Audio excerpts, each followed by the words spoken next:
So let's get going with the presentation for today. It's a wrap. That's what Jacqueline tells us. It is, in fact, a wrap. That means that we've come to the end of the Dairy Standard Agency series of very, very informative webinars for this year. We've had a monthly webinar, I think, since about February, Jackie. Can you believe it?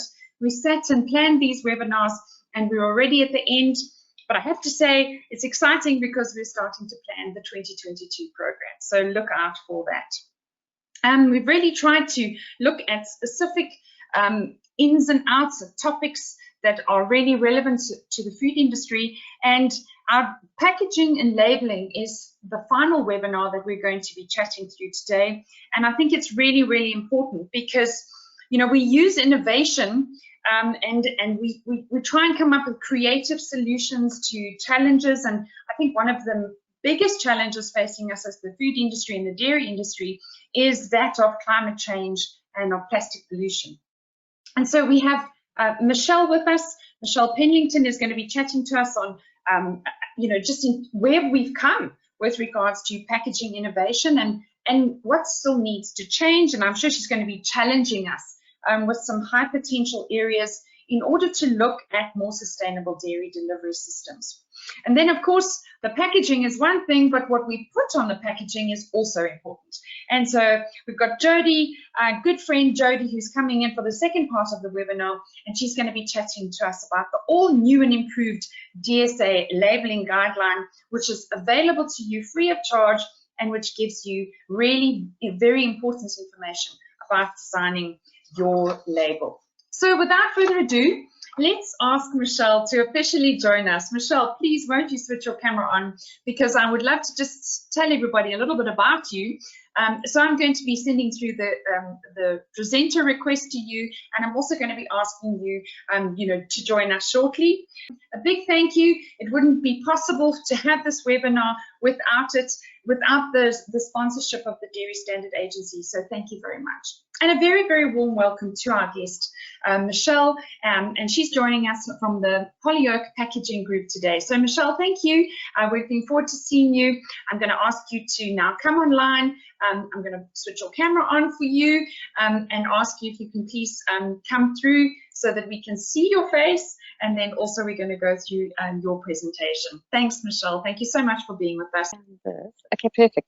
So sustainable packaging development. I mean, there's a lot to be thinking about. We're at a very interesting juncture right now with the extended producer responsibility legislation just gone live. And there's all sorts of things happening at a global level from an environment legislation point of view.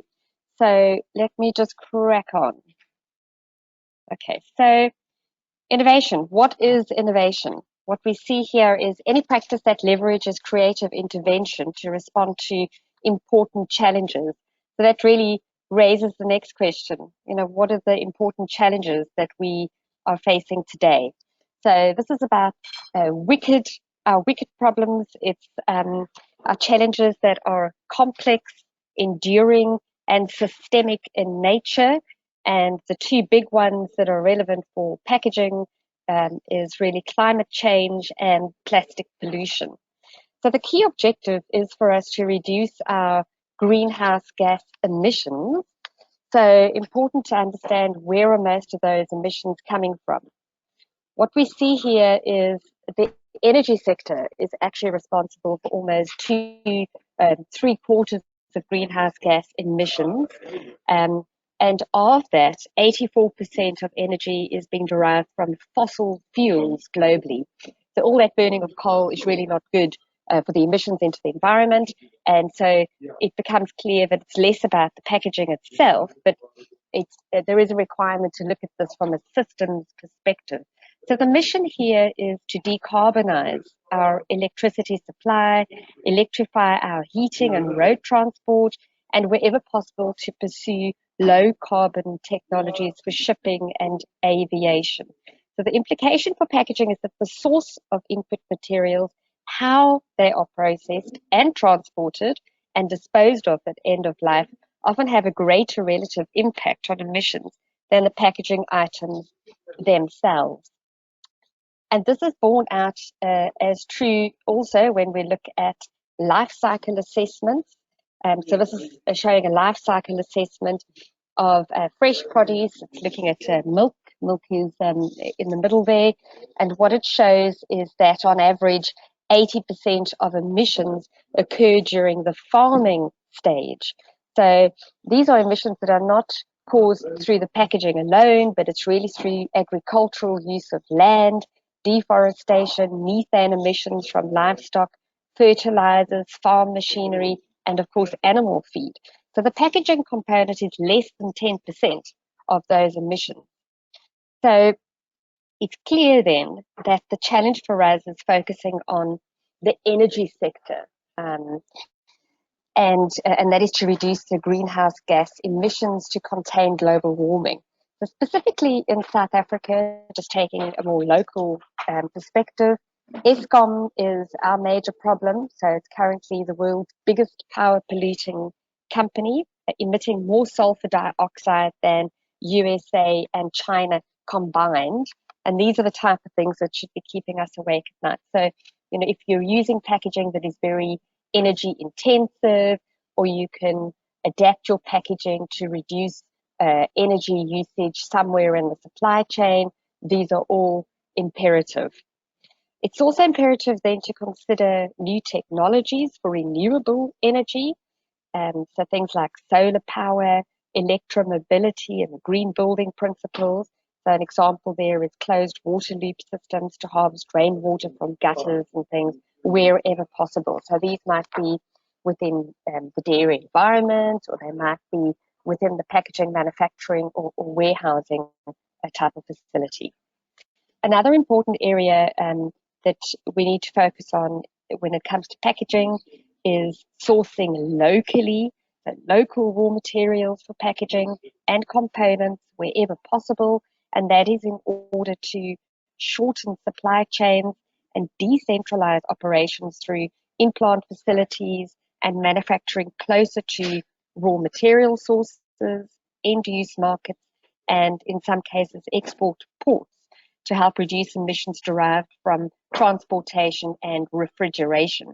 So reducing mileage is especially important, given that 78% of all microplastics in the ocean are derived from tire particle abrasion. So all those trucks on the road are not a good, are bad news for the environment. Another contributor to emissions is the population growth. So although at a global level it's stabilized and it's in slow decline, significant growth is still projected for Africa, where 1 in 4 people are predicted to live by 2050 and 40% by 2100. So Nigeria alone, in fact, is forecast to outnumber the population of the entire United States by 2060. So we're still seeing very strong growth projections in Africa, and South Africa is no different. We also need to consider the accelerating levels of rural-urban migration, which will challenge the traditional role of packaging in the delivery of foods to city dwellers, with the growing potential for share-based type systems and refill and reuse models to deliver dairy-type products where possible. And that needs to obviously still take into consideration safety, hygiene, and cost effectiveness.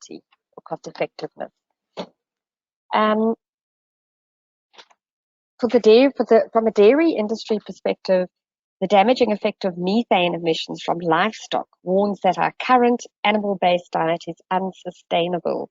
So already 94% of mammals on Earth comprise animals and humans, and the animals and animal byproducts that we consume. So this may have implications for emerging new categories, new dairy alternative type products, and also the packaging that relates to that. And then lastly, just looking at the utilization of plants, such as sugarcane, bio-HD plastic for milk bottles, etc. We need to consider these things extremely carefully in light of growing food security concerns and those sort of things. So the challenge really for packaging becomes, how do we innovate packaging in a way that will help reduce greenhouse gas emissions? And this is all about the material choices we make, the production processes, and of course, the distribution systems. How far are you having to ship your package? Is it coming from halfway across the world, for example? And these things are only really possible if the packaging innovation process adopts a systems-based approach. So now more than ever, we need our skilled, intuitive, and highly adaptable packaging technologists to work together with multiple stakeholders through inclusive processes and with the proactive utilization of scientific tools, such as life cycle assessments, to really help guide material choices and packaging design. And likewise, in this systems-based innovation process, design technologists and packaging specialists must collaborate together with recyclers when considering the use of things like additives in packaging, color pigments, which are really important when it comes to deciding whether a pack will be recycled or not. And marketeers, of course, need to incorporate on-pack communication to widen the participation of consumers in recycling. And procurement needs to be part of these project teams to seek local suppliers wherever possible. And distribution teams need to collaborate with the design specialists for the packaging on any elements likely to improve transport efficiencies. So that's looking at, packaging innovation and the process to help reduce greenhouse gas emissions. The next important challenge is plastic pollution. So regardless of how successfully we innovate packaging to reduce greenhouse gas emissions, if we fail to manage our packaging waste, we will succumb to plastic pollution. So the analogy here is really that packaging is the canary in the coal mine.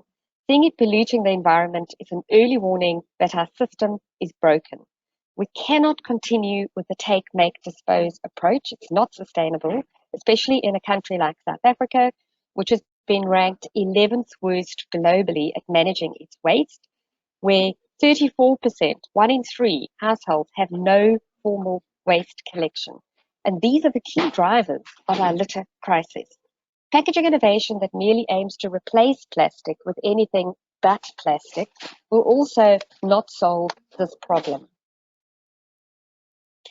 So what we need here is total systems change, and this there's a lot of work being done by Pew and Systemique in the form of this Breaking the Plastic Wave report, which is really helping to inform packaging design and systems.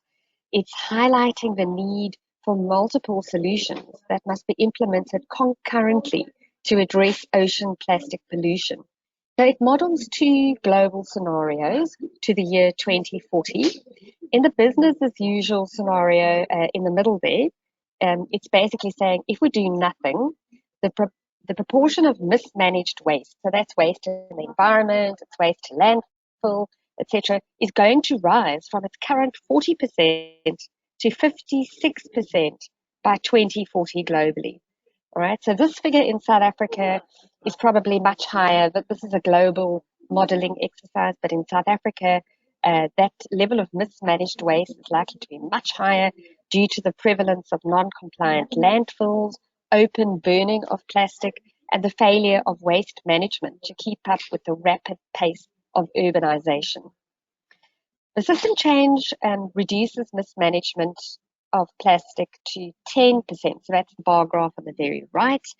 And it does that by pulling a couple of levers in the form of eliminating unnecessary and wasteful packaging, looking at material substitution. So, where can you substitute to remove plastic out of the system where it's not delivering an essential benefit. So straws are very commonly quoted here, recycling, and then of course we need appropriate disposal. So in terms of the reduced scenario, this is very interesting to see that the modeling excluded lightweighting, or indeed the shift from rigid packaging, which is usually heavier, into a flexibles area. And the reason for that is very often lightweighting reduces the value of the packaging to recyclers. So it's more about lightweighting to be fit for purpose. And from an operational perspective, it's essential for resin suppliers, transporters, and converters or packaging manufacturers to implement strict policies and procedures to avoid spillages of plastic noodles, the little plastic pellets, to prevent microplastics entering the waterways. So it's worthwhile checking whether your plastic packaging suppliers are part of initiatives like Operation Clean Sweep, where they implement various practices in the business to make sure that the plastic doesn't leak into the environment. So the reuse scenario is also very important. And again, it's encouraging to note that almost 80% of dairy tubs, so you think of yogurt, ice cream, and spreads tubs, are in fact reused in South Africa. So that's really encouraging to see. And the areas where they're reused, it's mostly in food storage type systems. And it's also in other areas, so personal hygiene, gardening, crafts, pet foods, toy storage. I mean, who doesn't have an ice cream tub of frozen takeaways in their freezer, right? So these are items that are highly reusable and probably worth dairy brands and manufacturers thinking about how can we encourage reuse by consumers even more through the consideration of minimizing your labeling or your covering of lids and those sort of things. They're also widely used in feeding schemes, etc. So moving on into the substitute scenario. So this modeling, again, interestingly, excludes substitution of monomaterials, so rigid plastic packaging with single-use aluminium and things like aseptic cartons, because that type of substitution very often has trade-offs in terms of cost and greenhouse gas emissions, etc.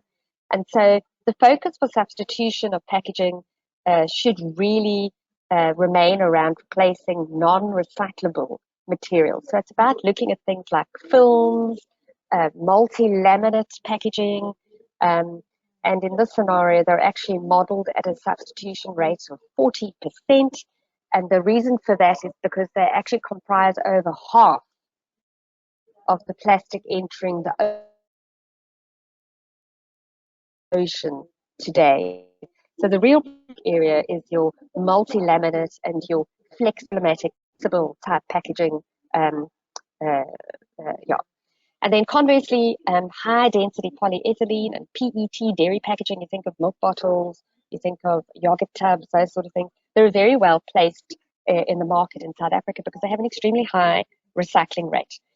In fact, the milk bottles have a collection rate of over 80% and a recycling rate of 75%.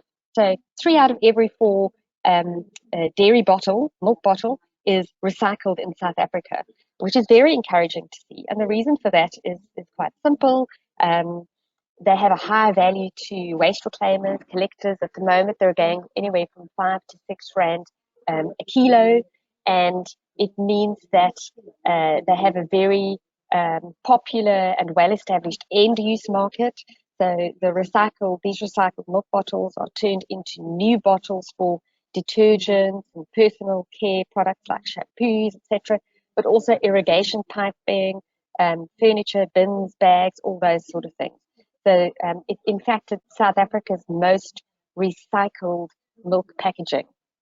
So what does that mean from a brand perspective? Well, there's loads of opportunities here to talk about the good recyclability of these bottles in a way that will encourage further increases in the recycling. So messages like what you see on the right here can be very useful and helpful in this space. Other areas for opportunities here lie with moving to lighter colors. So when it comes to rigid plastic packaging, which is what poly-oak packaging this is what we live and breathe all day, it's all about going as natural, as clear, or as white as possible. So you know, where there were opportunities to move to white closures.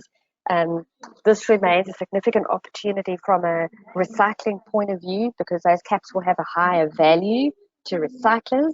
And if they have a higher value, it means that waste reclaimers get paid more money and they're more inclined to pick them up out of the environment. And the interesting thing here to note is that there's also an opportunity around the closures themselves.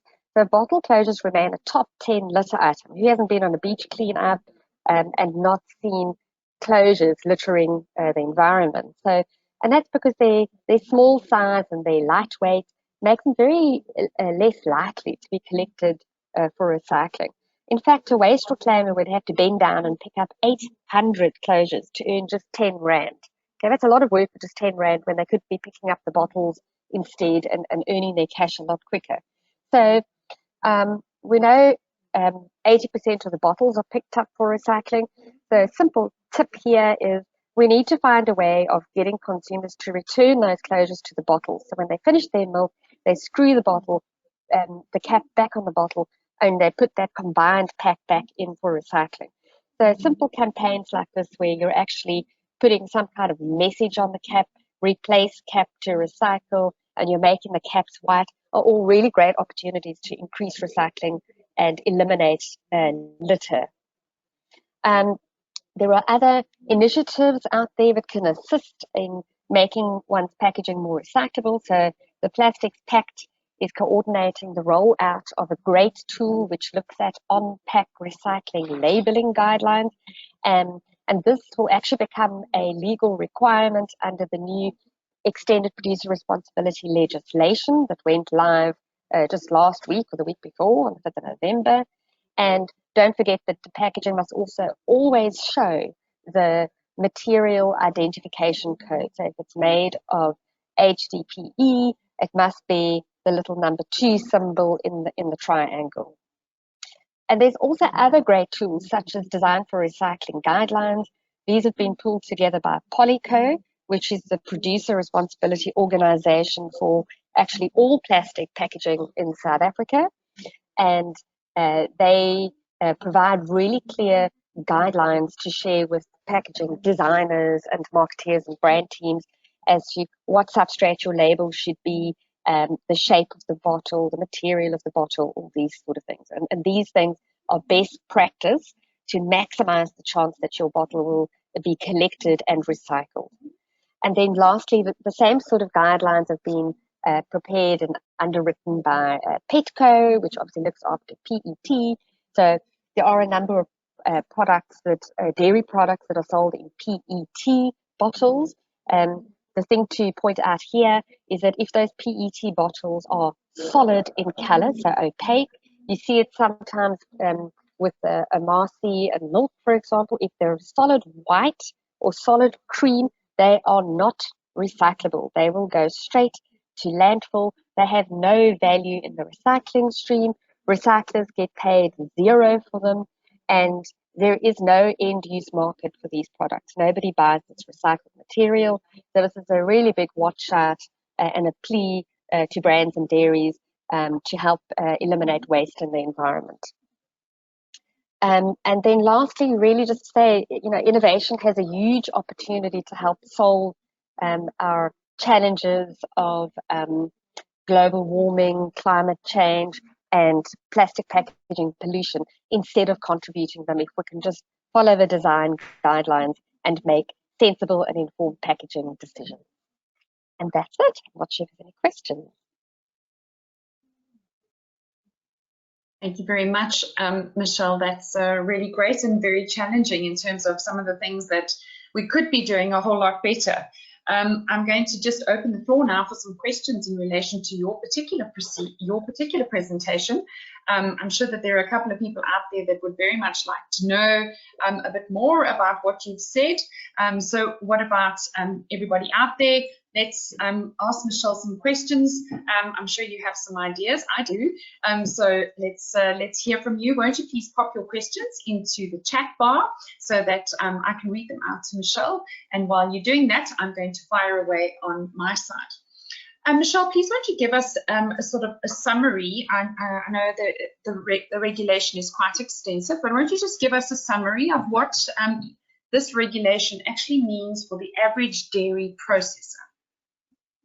Okay, so the point of the legislation is to create a circular economy for packaging.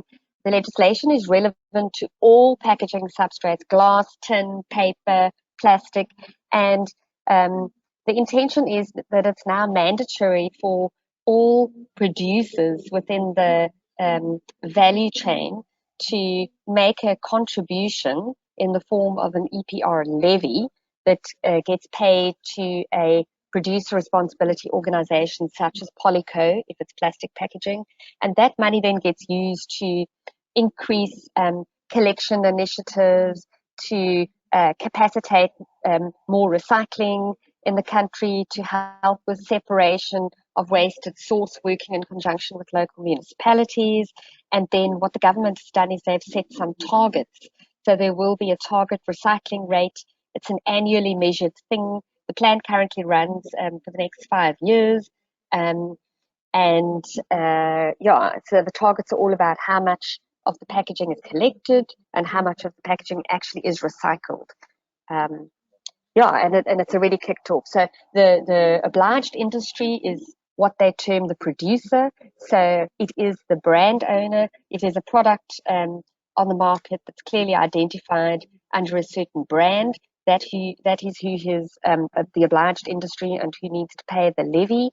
And if it's a company that's a co-packer or a third party that's packing something on behalf of a retailer, then it's the retailer that becomes the brand owner. Right. So I think, yeah, as I understand it, there's obviously shared responsibility. So when it comes to the SA Plastics Pact organization, what are you doing about consumer education? Because driving past the average informal settlement, it's obviously very clear, as you said, that there is no waste collection, which is a whole other issue on its own. We don't have time to solve that problem. But what are you doing as far as educating the consumer? Because now this money is going to be coming to you as part of the levy that I'm going to be paying as a producer, and I'm now the dairy sector, so I'm going to be, the average dairy. What's happening with that money with regards to getting the consumer to understand that by throwing the bottle on the ground is also not okay? Yes, so just to make the distinction, the SA Plastics Pact is a pre-competitive platform of big brands that are really going above and beyond the minimum prescribed obligations set out in law as part of the legislation. And they have 4 key objectives. So the one is eliminating unnecessary plastic packaging. The second one is achieving a 70% collection rate. And the third one is making sure that 100% of plastic packaging is reusable or compostable or recyclable. And then they also have a 30% target in place for recycled content within packaging. So that's what they do. In contrast to that, you get a series of PROs or producer responsibility organizations. And the example here is Petco, Polyco, Fiber Circle. And they are there to help the obliged industry, producers such as brand owners, fulfill their EPR legislation responsibilities. So they will set out with a range of different initiatives to educate the consumer. For example, Polyco has an initiative. I can't remember what it's called now, but it's an online viral campaign that consumers sign up to basically be part of the recycling revolution. So it's a viral social media type campaign. But Packaging is also a mobile recycling collection initiative that actually goes into the townships and informal settlements, and the residents of those areas can literally bring their waste, have it weighed, and be paid on a cashless system on their cell phone and use that money to buy groceries. So there's a lot of these localized initiatives in place. But the last point to make is just that really brand owners here have the relationship with their consumers. And so we can't emphasize enough how important it is that brand owners start to become more accommodating and proactive, to put communication on their pack, to engage with consumers, to explain to them what to do with their packaging when they've finished using it, in order to improve recycling rates. Absolutely. And I think, you gave some ideas from that point of view. One question, though, I have to ask, and it comes back to you as the producer. So you're wanting to encourage us to tell our consumers to reuse their yogurt tubs. But where is the responsibility on the producer, and I'm now talking specifically in the likes of Polyoke, to ensure that that packaging material is now safe for reuse? When we do our HACCP studies, we have a certain assumption regarding the safety of the packaging and the intention of that packaging. And currently, that packaging is not intended to be reused from a safety point of view.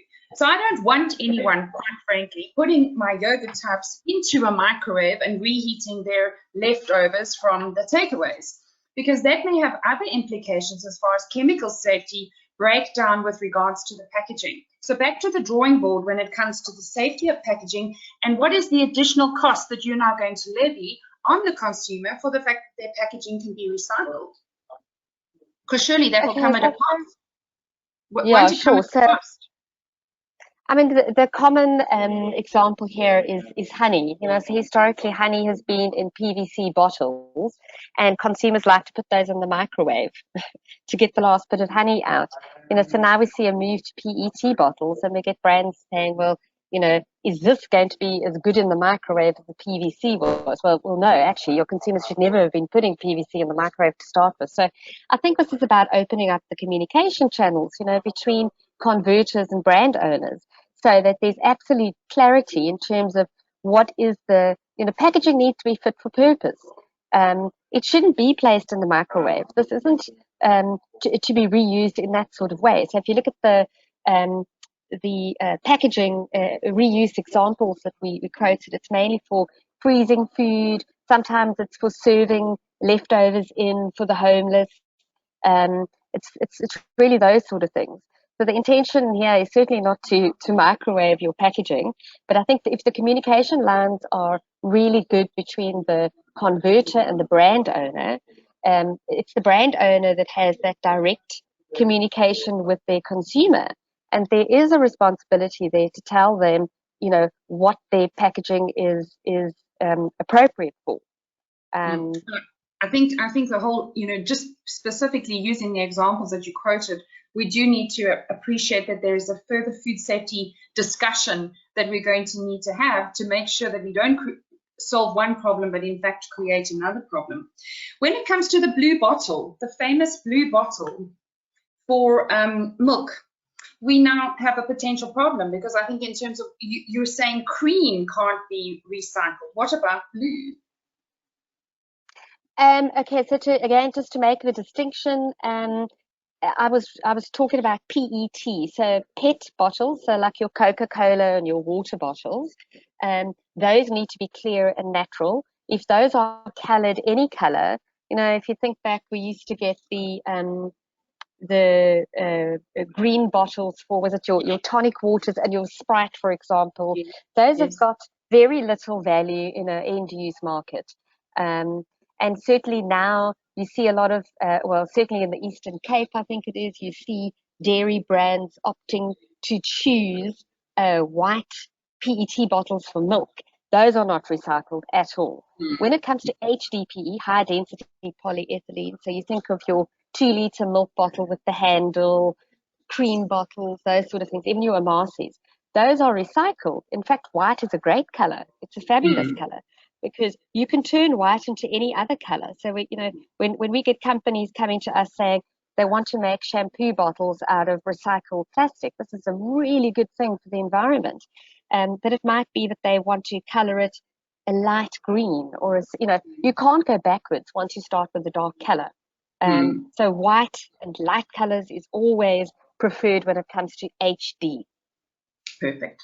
Right, last question, and it had to do with the logo regarding the materials for packaging. So there's a further discussion. I see your question regarding on-pack labeling, but what about you showed us the material and the logo that would need to go on the label.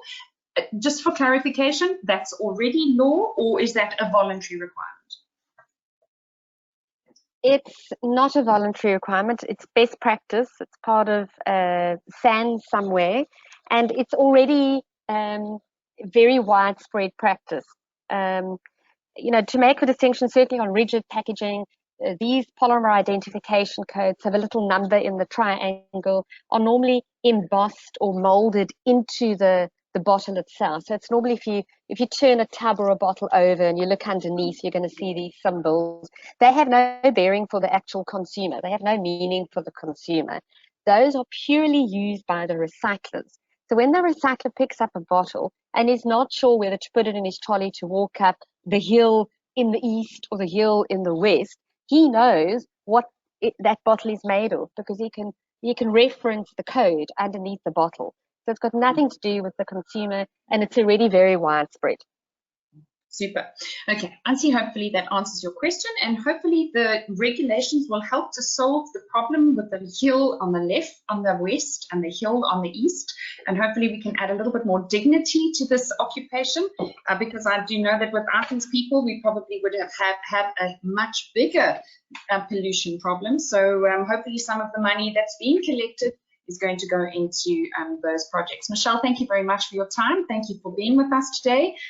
It's been a pleasure learning more about what's happening in the particular sector. And I think everyone out there, I'm sure you are using some of these packaging types, and I think it's time for you to make contact with your packaging supplier to see what you can do. Every little bit helps. Thank you, Michelle. Enjoy the rest of your day. I'm now going to hand over to Jodie. Thank you. So Jodie's been in the food industry for a long time. She's worked in retail, she's worked in manufacturers, and currently she's the technical manager for the Western and Eastern Cape region for the Dairy Standard Agency.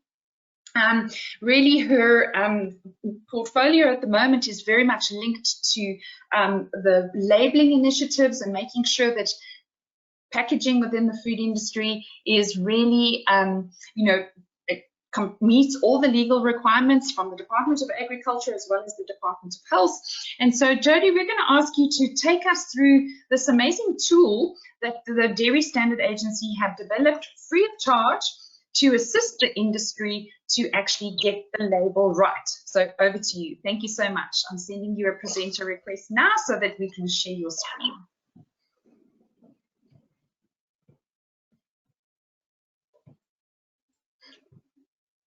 Great. Thank you, Linda, for that introduction. Can everybody see the screen?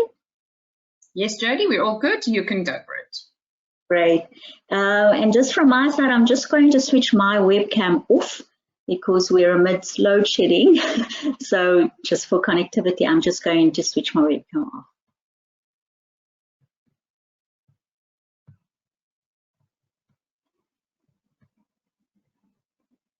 Here we go. Right. So for those who are not 100% familiar yet, let me just recap. Our company, the Dairy Standard Agency, just taking a bit of time just to go. Jodie, use the up and down arrows. So click the mouse, click the left-hand mouse button, and then use your up and down arrows on your keyboard. Yeah, got it. Thank you. Great. Okay, so the Dairy Standard Agency, or how we call it DSA, is a non-profit company established by the organized dairy industry, and its members include all of those listed on the presentation slide, which is SAMPRO, MPO, SASDT, as well as SANCO. So our primary goal is to promote the improvement of compliance in respect of the product safety, the product composition, as well as the metrology standards of dairy products. In this, our mandate then includes the monitoring of all milk and other dairy products nationally, also to communicate with the industry and other stakeholders, as well as playing a supportive role to the dairy industry and then other stakeholders. The philosophy of new food legislation and voluntary standards place strong emphasis on the prevention of food safety risks in the supply chain. Dairy processors or manufacturers are expected to establish, implement, and monitor comprehensive prevention-based food safety systems, as well as to maintain plans for corrective actions when necessary. So labeling is thus a reflection of product integrity and compliance given corporate ethics.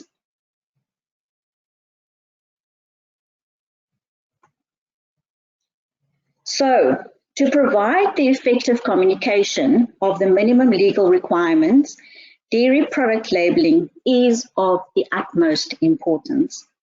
For milk producers, dairy manufacturers, as well as retailers, the label of a dairy product is a manner of communicating all the important product information to buyers easily and readily.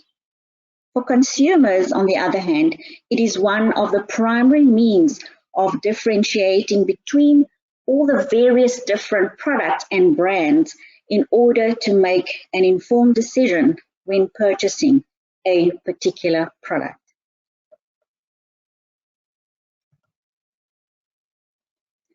So if we look at the regulatory environment, the dairy product labeling in South Africa is a very interesting and also striking example of the complexities facing our entire industry and of the parallel relationships or diverging interests among government departments, dairy processors, as well as our food retailers.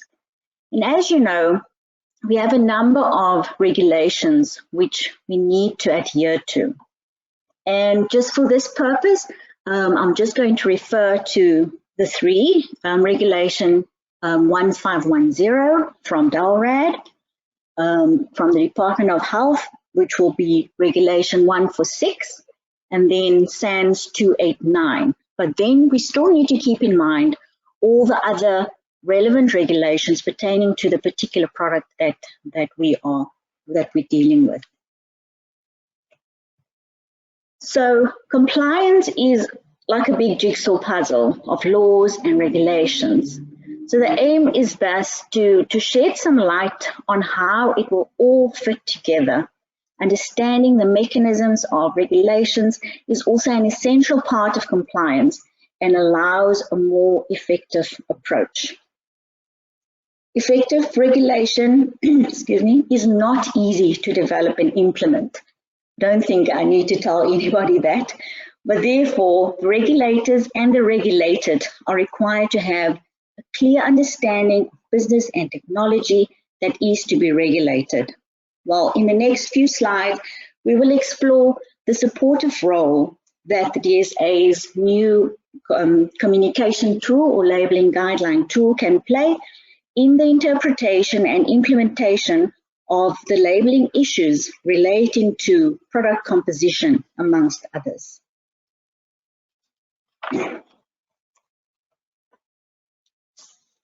So, as you all know, the first labeling guideline was actually launched in 2014 as a hard copy.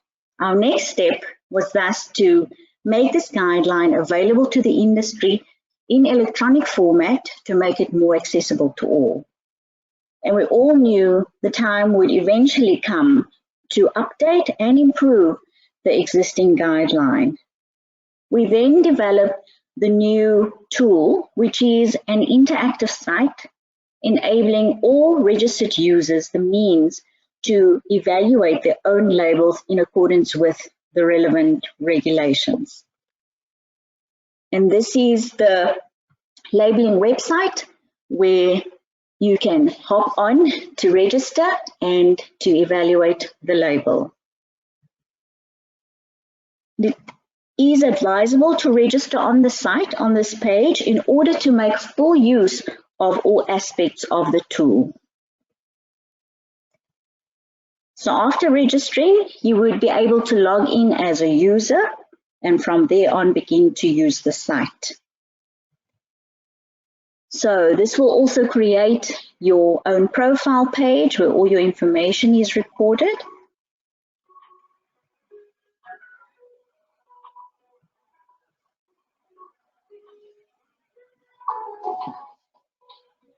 Sorry. So for this communication tool, we concentrated on 9 products of the dairy products, but it is not limited to just the 9 products. We can add more products as time goes by. So on the profile page, if you click on the tag labels, that will take you to the product images. And there you can decide on which product you will be working on. So all 9 images are displayed. You can just scroll down on that page. And if you want to evaluate a particular label, for example, milk, you can click on the milk image. And then once you've clicked, you will then be presented with this page where all the relevant tabs pertaining to milk will be visible. So if you want to go a step further and you want to see more information on a particular tab, like for example, if you want to know more about class designation, you will click on that tab, and this will provide you with all the relevant information pertaining to class designation. This can then be used to check whether your product label complies with the regulations or not. So furthermore, the site also consists of checklists, which would be able to streamline compliance. So on the milk image page, if you click on the tab View Checklist, a checklist will be populated with all the relevant information pertaining to that specific product. So it will give information about class designation, date marking, list of ingredients, allergens, nutritional information, claims, storage instructions, units of measurements, address and name, country of origin, etc., at a quick glance.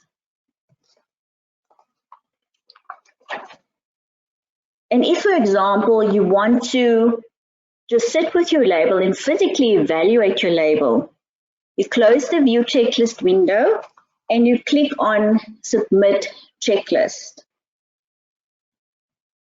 So this then will present you with the interactive page where you can also track your progress for the completion or compliance of your product label.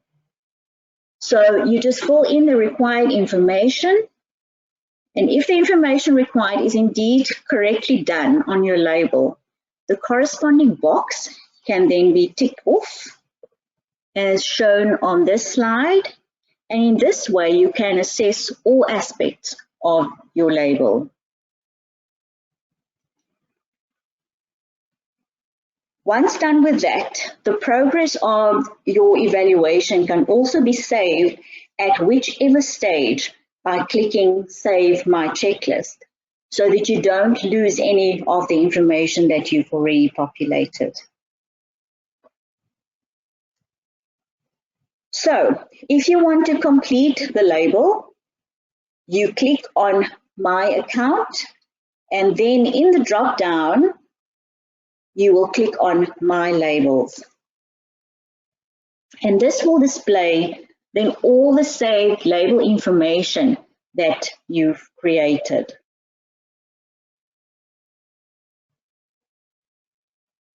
You can now view or edit the particular label until completion. And with a completed label checklist, you will see it'll say finalizing, say you're in the final stretch, and then the label has been completely evaluated. And again, just save the progress of your assessment. So now we've come to the end of the session. So I just want to thank you for your attention as well as your time. If you want to explore further, please visit our website and our labeling website on the links on the slide. Thank you very much. Thank you, Jodie. Thank you very much for taking us through the tool. And I have to say, if you haven't already tried out the tool on the website, you should definitely do that. It's even easy enough for me to use. So that definitely says something. Jodie, we have a question again from Ansi, just taking up the second part of her question in relation to the on-pack labeling and the new guidelines that we know have been in the pipeline for a very long time. Are they still stuck in the pipeline, or is there some light at the end of this tunnel? Some of them, yes, but progress has been made on some regulations. So progress, progress have been made, but it is a slow and tedious process to go through and work through with task teams and work groups. So it does take a little bit more time. And yes, we are also eagerly awaiting the new part of labeling regulations. So I will let everybody know when we know. Yes, I think we've been in this holding pattern. I think it's probably about 2 years now, maybe even longer than that. Maybe even longer. Yes. From Michelle's perspective, I know that the EDPR regulations were also quite a while in development, but I do think the Department of Education moves a little faster than the Department of Health. It would be nice to get finalization on these, because I think it holds a lot of people back in terms of how do they prepare new labels. You know, if we've got to think of new packaging, are we going to go with, you know, an additional label? I think Michelle's saying to us, rather don't look at separate sleeves and those kinds of things. So it has an impact not just on food safety and nutrition, but it also has an impact on, you know, on environmental and sustainability initiatives. So I think that's just a little frustrating.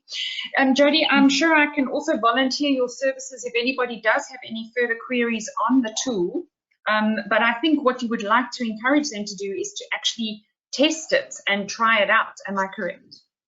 That would be first prize, yeah. We would like everybody to try and go through it, and it'll also help us for further improvements if we get some feedback on, you know, the ease of navigating through this whole site. So that would be much appreciated. And I think it's also a bit more empowering to actually be able to say, look, I can evaluate my own label to some extent. And it'll also alleviate a lot of sort of pressure from the other departments, and also then ensure compliance from your side. Absolutely, absolutely. Because I mean, at the end of the day, making sure that a product going onto the shelf is legally compliant and gives the consumer all the right information. It's not just about ticking a box. It is actually about helping the consumer to make sure that they, you know, are making informed choices about their health. And you know, in a country where we have significant problems when it comes to non-communicable diseases, you know, like diabetes and hypertension and all of those associated conditions, you know, I think it's our moral and legal, and not only our legal responsibility, but also our moral responsibility. Yeah, I don't know if you've noticed, Jodie, but shopping down the aisles, there's a lot more people shopping with glasses on. Yes. Actually reading the fine print. That is associated with it. Right, everybody, last chance to pop a question in. I see Michelle still on the line, so if you've got a question for Michelle, if you've got a question for Jodie, now would be the last chance to do that before we wrap up. It's a wrap for 2021, the very last webinar that we're doing. It would be great to have your final comments if there is anything coming from the audience. If not, I'm going to ask Michelle, if you're still able to join us, won't you pop your camera on for us so that we can just say goodbye to you? I know that Jacqueline has got something to say. So Jackie, won't you also come online so that we can hear some last words from you? That would be great. Thanks, Jackie. Over to you. Great. Oh, thank you, Linda. Wow. What an excellent, exciting year this has been. Thank you so much, Michelle and Jodie, for your interesting presentations. We thoroughly enjoyed it. Thank you. It was great. And thank you for the attendees. If we don't have listeners, we will not be able to have webinars. So please keep on registering, and absolutely in 2022, we want to hear from you and tell us what topics you want to be addressed. So please make contact. And then I have a special thanks to the Food Focus team, to Linda, Adele, and Carol. It is absolutely a delight working with you. You make webinars so easy, and I think the presenters will agree. They actually make it much more easy. So thank you so much. And we are looking forward to our working relationship in 2022. A special thanks also to Jompi Berger, our Managing Director, for having the vision and guiding us and motivating us to complete this project. And also to the rest of my DSA colleagues. They all had a chance to present. So with Jodie today, and with Tanya and Shanae and Rihanna, thank you so much for just being there and presenting a webinar. And then also to Milk SA for the funding, and for Veerplaas for the design of the artwork. It is absolutely much appreciated. And you can see it takes a village to present a webinar. So, thank you so much to you all. It has been really, it was my best year so far. So thank you so much. And may you all have a really blessed and a wonderful, healthy festive season. And God bless. Keep well. Thanks, Jackie. Thank you so much for that. I definitely think we need to add a follow-up webinar with regards to packaging next year, because I know that there's a lot happening in this space, and we're going to need Michelle to guide us through it. So I think it's going to be very interesting having a follow-up. Jodie, we are all hoping for those new regulations. So next year, hopefully, will be your year when it comes to an update on that. Ladies, thank you so much. Everybody out there, thank you for being with us. For all of those of you that have been with us for several webinars, thanks so much for your support. Remember, you can look out for the recording on the Food Focus website, and we do look forward to hearing from you, as Jackie said, in terms of topics that we can chat about next year. That's a wrap, folks. Enjoy the rest of your Wednesday. It's over and out. Thank you. Bye-bye. Bye-bye.